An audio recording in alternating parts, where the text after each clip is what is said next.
開始今日節目呢，你見到嘅係檳城其中一個嘅世界文化遺產，叫做俗稱藍屋，即係 Blue Mansion， 正式名稱呢叫做張拔士故居。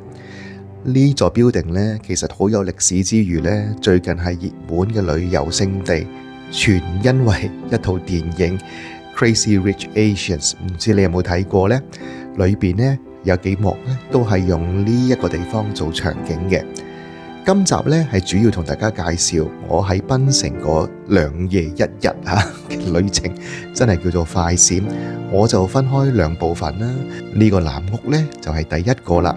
而到下一集咧，我就會同大家講翻我呢個快閃旅程嘅第2部啦。由馬來西亞東嘅古晉機場出發，去到檳城嘅 Domestic 嘅機場，之後 check in 酒店，跟住喺呢2日發生過嘅事呢，我會好快速咁同你跟一次睇一次嘅。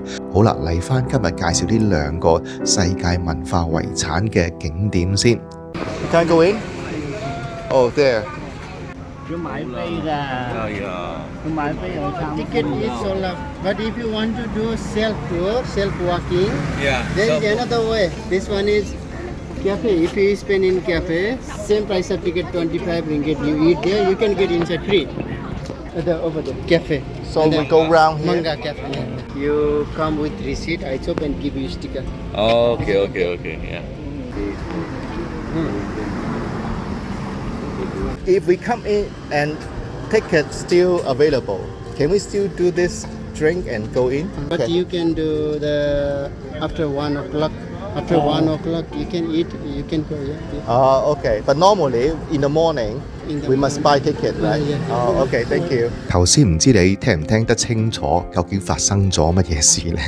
我哋嚟到嘅時候呢，其實已經係晏晝食完晏嘅時間，咁所以呢已經門票賣晒。原來要買飛入場嘅，我哋自己都唔知道喎，咁所以呢嚟到嘅時候就摸門釘，但係好彩有呢位職員就介紹話俾我哋聽，唔係啊，原來呢裏邊有間咖啡室，裏邊如果你幫襯每人有25 ringgit， 可以一張單，然後平均每人有25 ringgit 嘅使費呢，就可以入場噶啦。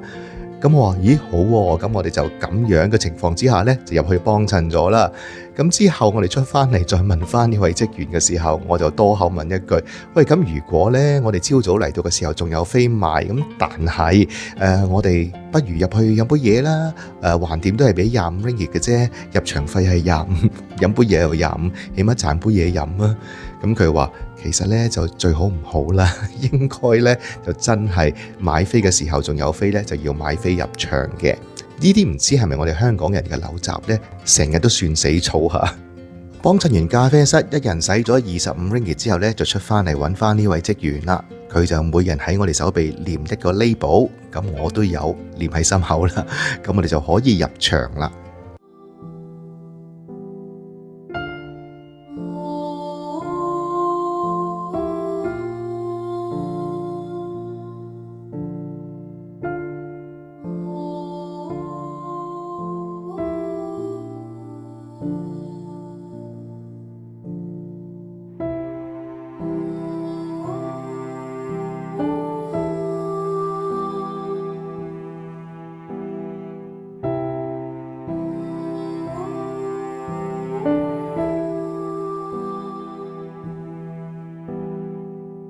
入到嚟第一個感覺呢，其實有少少中式嘅感覺，但係仔細啲睇呢，無論佢地下嘅地磚啊、啲柱啊，好多地方呢都有啲西方文化嘅設計影響嘅喎。我諗呢啲就叫做殖民地色彩。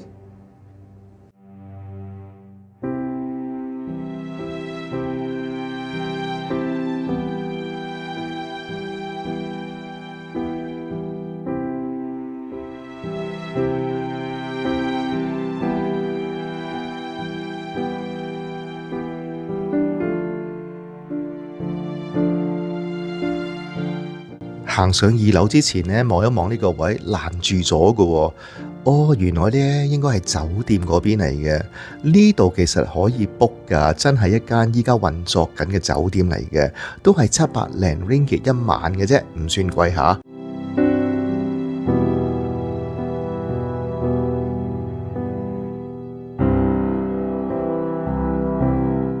見到樓梯呢咁樣鋪個地氈，有支一條條嘅銅條呢，真係有啲英式大宅嘅感覺嚇。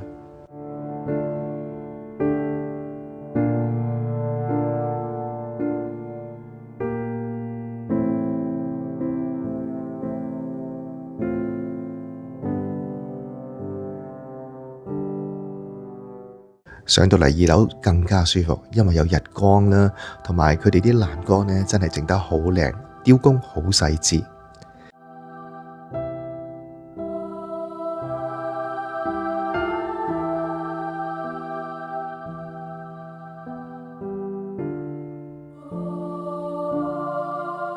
呢度解釋咗，原來呢度呢係一個酒莊嘅。但係喺中國酒莊嚟嘅喎，係亞洲第一個喺地下做酒莊嘅地方嚟嘅，好有歷史噶啦。呢度都有間餐廳，而呢間餐廳咧好特別嚇，佢寫住咧開放時間係逢星期日嘅下晝3點到5點，我唔知有冇睇錯呢。而佢哋嘅 set lunch 咧都唔平嘅，180 ringgit 一個人，但係加埋 service charge 同稅項之後咧，每個人就200幾噶啦，而 dinner 咧就300幾。都算幾貴嘅一間餐廳嚇。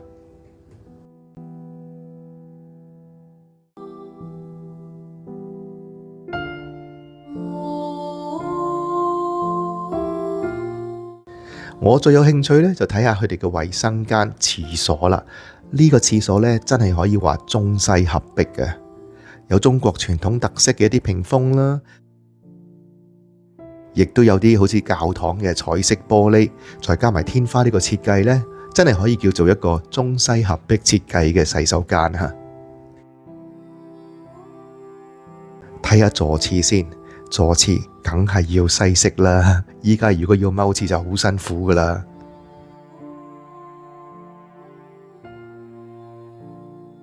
嗱，個天呢唔係我整㗎嚇，唔知點解今日原來個天咁藍喎。我拍咗之後返嚟睇段片先知道。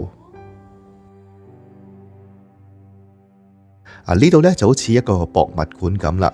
你估呢張床係我哋做乜嘅？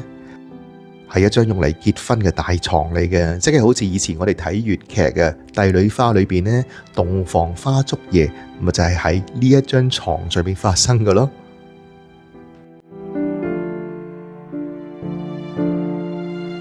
除咗話呢度設計得好好之外呢，我覺得保養非常之好咯，包括內庭裏邊嘅一啲植物、風扇嘅開關同燈掣呢，都有懷舊嘅感覺嚇。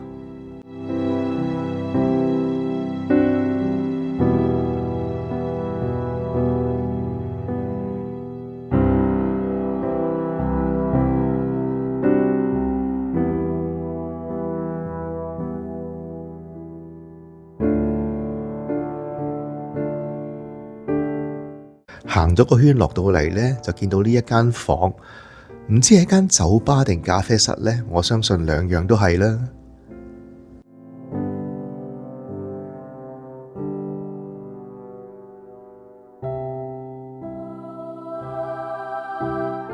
呢個地方好特別嚇，我覺得呢好似一個飯堂食嘢嘅地方咁樣嘅。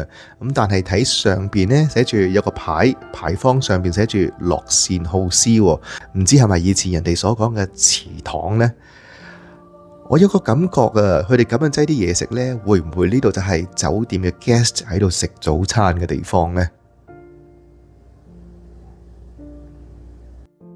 跟住有 gift shop 啦，呢個招牌好特別啊，一隻中文字都冇，淨係得英文。裏邊賣嘅嘢呢，我又覺得比較商業化少少啦，唔係話咁多關於呢度嘅歷史啊。但係我就好欣賞佢哋嘅地磚。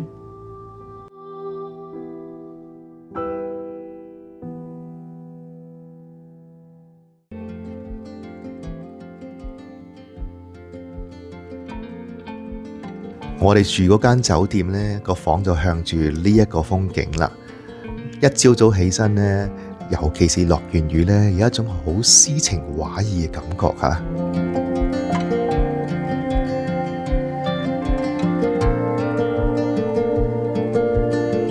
首先係出去食個早餐先啦。下一集我會介紹下我哋酒店附近呢有個商場，裏邊我哋就喺度食早餐。外邊呢就好多烏鴉嘅。好啦，上次講廣東話好叻嗰位阿明啊，咪揸咗架車過嚟載我哋落吉隆坡嘅。今日呢，佢都用佢嘅座駕帶我哋去聖士橋參觀下。好啦，佢哋到咗啦。第一個嚟到嘅呢係聖理橋啊，因為有3條橋噶嘛，但係唔知點解呢，其中一個朋友呢就分開住另外一間酒店，佢就話喺依度等我哋喎，所以我哋就嚟咗聖理橋先。入到嚟呢，第一眼就見到一帆風順、二人同心、三陽開泰、四季平安、五福臨門、六六大順、七星報喜、八面春風、久久康泰，十分愉快。呢兩句呢真係好搞嘢，萬事皆成，歲歲平安。我諗住係千同萬呢，又唔係喎。去到最嬲尾呢，就係橋嘅最盡頭啦。呢度呢，可以打下卡啦，可以睇下風景啦。其實呢，另外啲地方呢係好煩囂下嘅，係呢一個橋咁靜嘅啫，又可以喺度釣下魚傾下偈啦。打咗張卡之後，我哋就翻轉頭啦。其實我幾欣賞呢一條橋嘅，因為呢一條橋呢就唔係好覺得一啲好旅遊性，因為仲有人住緊嘅，各有各佢哋自己佈置佢哋嘅露台方式。行翻出大馬路啦。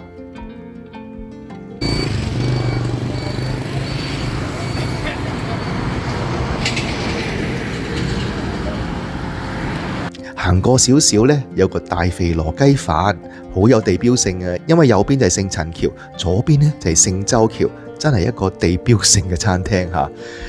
既然係咁啦，我哋行入聖陳橋睇一睇先。呢條聖陳橋呢更加正局喎。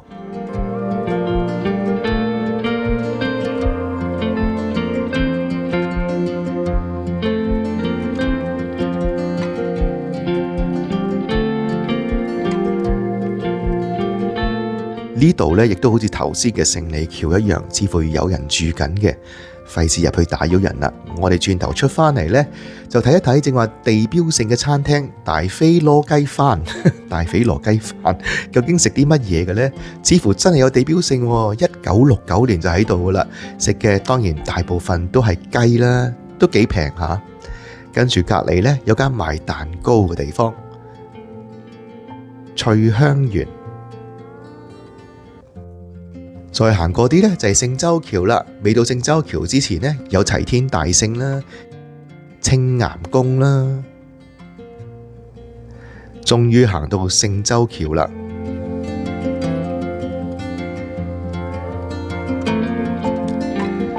呢度熱鬧好多啊！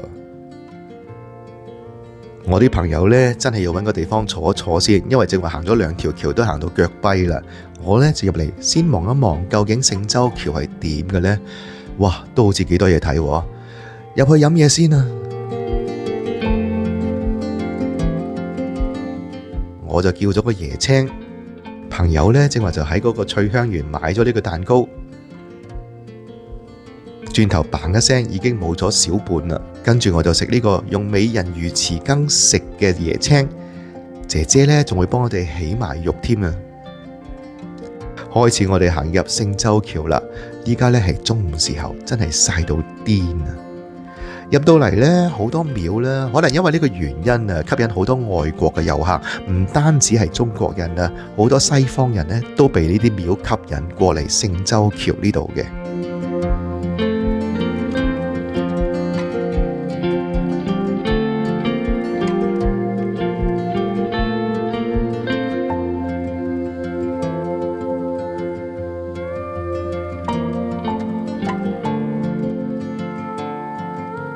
正話我所講呢，第2個世界文化遺產呢，就係呢度啦。入到嚟呢，俾我感覺好似係咪以前香港嘅赤柱啊，即係赤柱大街 Stanley Market 啊，買嘅嘢呢幾無厘頭下嘅，啲袋啦、啲帽啦，唔係幾關呢條橋嘅事嘅咯。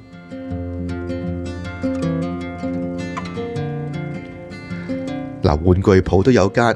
仲有芭比賣添啊！除非芭比係姓周嘅啦，芭比超呢個位我幾中意啊，佈置得幾靚。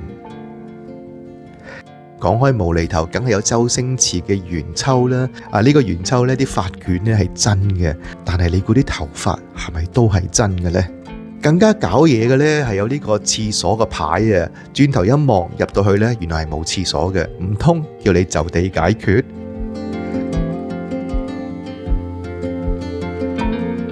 入到嚟呢，仲有隻龍舟添。好啦，行到橋嘅盡頭呢，就唔似得正話咁正局，可以喺度傾下偈、釣下魚，但係呢，風景都唔錯嘅。